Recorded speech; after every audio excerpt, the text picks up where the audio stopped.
Bienvenidos. Esto es...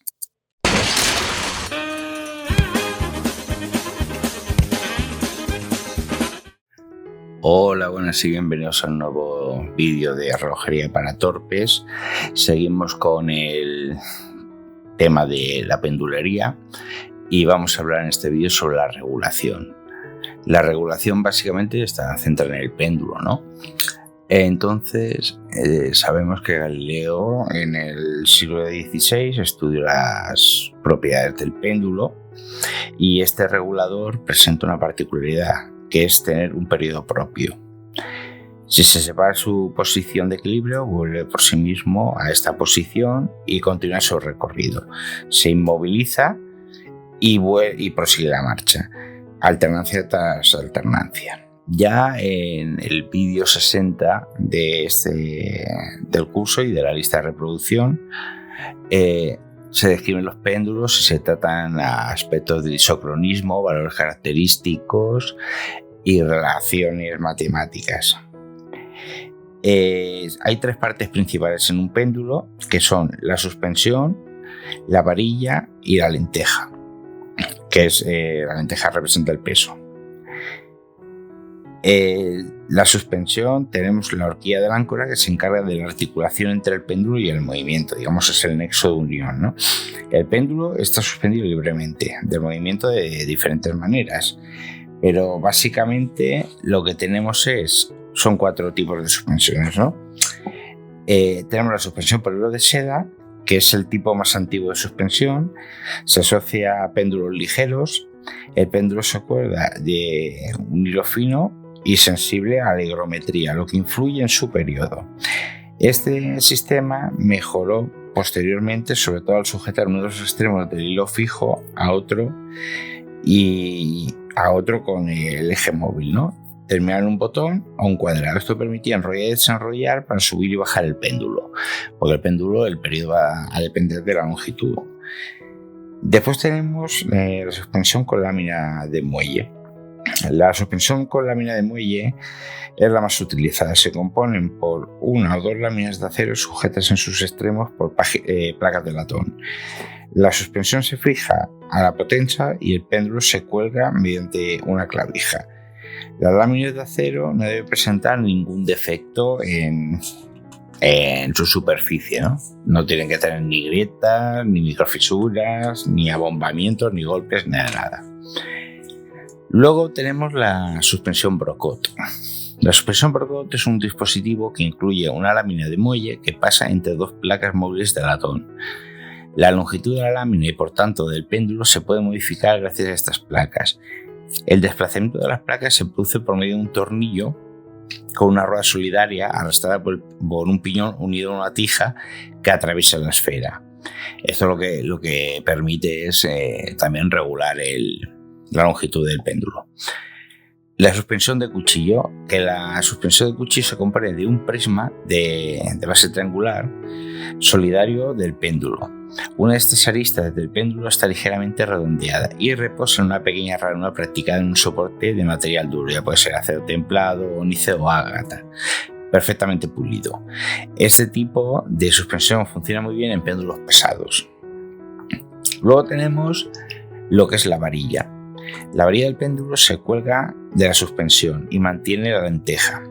Las variaciones de temperatura modifican la longitud del péndulo y por tanto también la marcha del reloj. Para fabricar la varilla de los péndulos se han empleado diferentes materiales más o menos sensibles a las variaciones de temperatura, por ejemplo el acero, la madera o el vidrio. En los péndulos de precisión se utilizan aleaciones con bajo coeficiente de dilatación, como el Invar, aleación de hierro níquel descubierta por Charles Guillaume. Luego tenemos lo que son las compensaciones de la variación de la temperatura, ¿no? Que se pueden utilizar para minimizar el tema de la longitud, ¿no?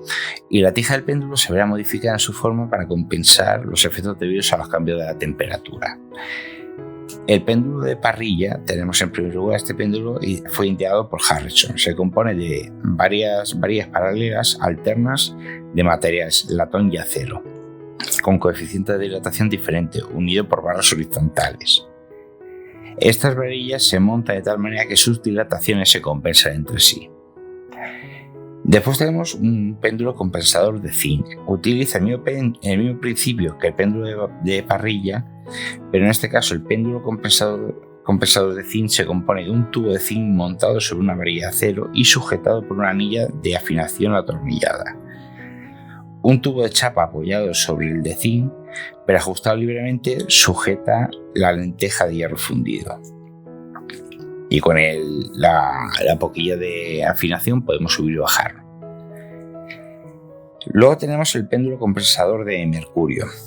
Y aquí Graham realizó un péndulo compuesto por una varilla de acero en cuya extremidad se suspenden dos recipientes de vidrio, en ocasiones uno solo, llenos de mercurio. Debido a que el mercurio se dilata más que la varilla, las variaciones se compensan con los cambios de columna de mercurio. Este péndulo es pesado y difícil de manipular, y además debemos tener mucho cuidado con la manipulación debido a los efectos perjudiciales del mercurio. Luego podemos hacer tenemos aquí unos cálculos que debemos conocer relativos al péndulo, ¿no? Por un lado tenemos el periodo, que ya lo estuvimos estudiando en el vídeo antes referido. Luego tenemos el semiperiodo, que en primer lugar se determina las subaches, o sea, las alternancias, para el rodaje contador, incluida la rueda de escape. Rho representa la duración del semiperiodo de alternancia, y aquí lo tenemos que, según esta fórmula, va a ser que el semiperiodo en segundos es igual a 3600 partido el número de alternancias por hora. Luego tenemos para calcular la longitud del péndulo, que aquí en este caso depende del semiperiodo al cuadrado por la fuerza por la aceleración de la gravedad partido 2pi. Como resulta que si tenemos en cuenta que tanto g como pi cuadrado se podrían denominar más o menos constante, podemos hacer una simplificación de la longitud del péndulo, que va a ser el número de semiperiodo al cuadrado. Esto expresado en metros. Luego tenemos lo que es la variación del péndulo en función de la marcha diurna. O sea, tenemos una variación de longitud, o mejor dicho, cómo va a variar la marcha diurna en función de la variación de la longitud. Entonces tenemos que el incremento de la longitud va a ser igual a 2 veces la longitud por la marcha diurna expresada en segundos día. Si es positiva será adelantará, si es negativa retrasará, partido 86.400, que 6.400 segundos corresponde a eso, a los segundos que tiene un día. Entonces, estudiando un poco la fórmula, lo que vamos a ver es que si tenemos la variación de marcha diurna en segundos día partido los segundos totales del día, es un coeficiente que, multiplicado 2 veces por la longitud, nos indica cuánto debemos aumentar o disminuir la longitud del péndulo con respecto a la variación de la marcha diurna que tenemos. Luego tenemos la marcha diurna de un aparato horario. Que la marcha diurna, como hemos dicho, si es positiva, adelanta o retrasa, es igual a la frecuencia de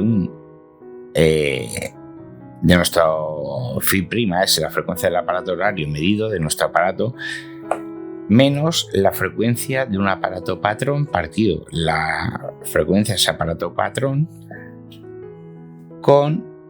multiplicado por 86.400. Esto que nos dice que si tomamos por referencia un aparato patrón con respecto a nuestro aparato, por la diferencia de frecuencia vamos a poder determinar nuestra marcha diaria. Entonces, después tenemos la influencia de la temperatura, que esto es muy importante en la marcha diurna, ¿no? Porque tenemos que nuestra marcha diurna va a ser el coeficiente de dilatación que tiene nuestra variedad de péndulo por el incremento que hemos tenido de temperatura partido por 2 por 86.400 segundos que tenemos al día, ¿no? Y luego también otra cosa que va a influir en la marcha de nuestro péndulo va a ser la aceleración de la gravedad. Entonces, si por ejemplo desplazamos el reloj de una ciudad a otra, y eso se va a notar mucho si, por ejemplo, entre diferentes alturas, o sea, no tenemos la misma aceleración de la gravedad, como se puede ver en el gráfico de arriba, en una ciudad que en otra.